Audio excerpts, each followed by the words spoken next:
Sualımız 63-cü sual. Mitoxondri membranından düzülmüş ATF sintetaza fermentinin kanalından 1 mol hidrogen kationu keçərkən nə qədər enerji ayrılar? Yenə də əvvəlkinə qayıtsaq və tənasübü belə qururuq ki, 24 hidrogen keçəndə 2600 kilojol enerji ayrılırsa, bəs 1 mol keçəndə nə qədər? X da bərabərdir 108. Təxmini cavab alınır A variantı. 80-ci sual. Qlikoliz prosesi zamanı istilik şəklində ayrılan enerjinin miqdarı 1200 kilojol olmuşdur. Biz bilirik ki, qlikoliz nəticəsində yayılan istilik enerjisi miqdarı 120-dir. Bu zaman neçə molekul qlükoza parçalanmış? Biz bilirik ki, 1 mol qlükoza parçalananda 120 kilojol istilik şəklində enerji ayrılır glikoliz prosesində. Və bizə deyir ki, 1200 kilojol istiliyi ayrılıbsa bu neçə mol glukoza deməkdir? Eləyir 10 mol. Deyir ki, nə qədər enerji ATF-in sintezinə sərf olunur? Əgər burada 80-i sərf olunursa 1 mol parçalananda, burada isə neçəsi sərf olunur? 800 kilojolu. Yəni B variantı.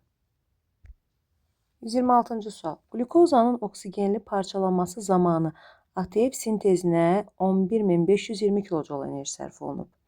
Baxaq, glukozanın oksigenli parçalanmasında ATF-in sintezinə nə qədər sərf olunub?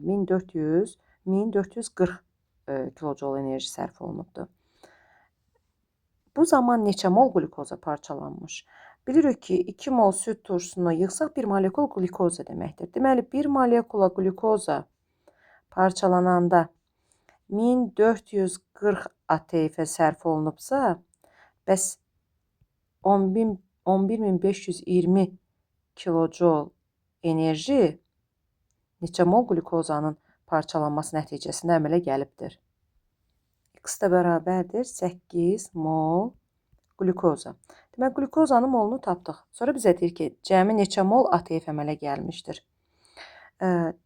36 deməli 1 mol glukoza parçalananda 36 mol ATF əmələ gəlibsə və 8 mol parçalananda nə qədər əmələ gələr?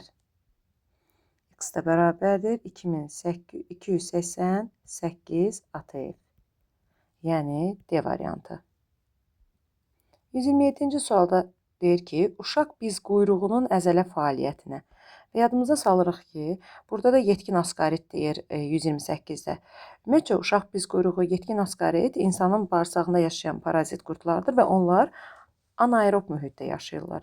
Və anaerob mühitdə oksigensiz mühitdir. Yəni, bu canlıların bədənində energetik mübadilənin 2 mərhələsi, hazırlıq və oksigensiz mərhələ gedir. 3-cü mərhələsi getmir. Amma aerob yaşayan canlılarda isə hər 3 mərhələnin 3-ü də gedir. Ona görə parazit qurdları haqqında bizə danışanda onda tez ağlımıza ancaq 2-ci mərhələ gəlsin. 200 kilojol deyir ki, enerji sərf olunubdur. Aha, bura baxsaq, bax, ikinci mərhələnin reaksiyasını yazmışıq. Bizim burada əzələ fəaliyyəti deyəndə əlbəttə ki, ATF enerjisindən gedir söhbət. ATF-ə sərf olunan normalda 1 molekul glukoza parçalananda nə qədəri sərf olunur? 80-i. Amma burada deyir ki, 200-ü sərf olunubdursa. Və deyir bu tələbatın önülməsi üçün neçə qram glukoza parçalanmalıdır? Onda tənasübümüz yazırıq. 1 mol glukoza parçalananda 80 kilojolu ATF şəklində toplanırsa, yəni əzələ fəaliyyətində 80 kilojolu istifadə olmuş olur 1 molekul glukoza parçalananda. Bəs yaxşı, bu uşaq biz quyruğa axı 200 kilojol enerji istifadə edib əzələ fəaliyyətinə. Onda neçə olur? X. Aha, burada molu yox, burada qramı soruşur, üzrlü sayın. Deyir neçə qram? Deməli, onda 180 qram parçalananda 80 kilojol ATF əzələ fəaliyyətinə sərf olunursa, 200 kilojol əzələ fəaliyyətinə sərf olunursa neçə qram glukoza deməkdir bu? X da bərabərdir 450 qram glukozadan həmin enerji əldə edilmiş olur. Eyni ilə 128 də bunun kimidir ki, bu səfər yetkin askaridin əzələ fəaliyyətinə 400 kilojol enerji sərf olunubsa, neçə mol, burada molla soruşursa, onda tənasübü yenə də quraq. 1 mol glukoza parçalananda 80 kilojoulu əzələ fəaliyyətinə sərf olunursa, bəs 400 kilojoul əzələ fəaliyyətinə sərf olunanda nə qədər qlukoza parçalanmış olur? Neçə molekulu?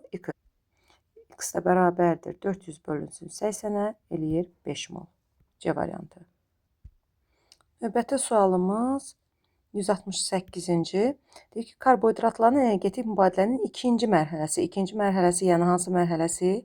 Glikoliz, yəni oksigensiz mərhələ üçün səciyyəvidir.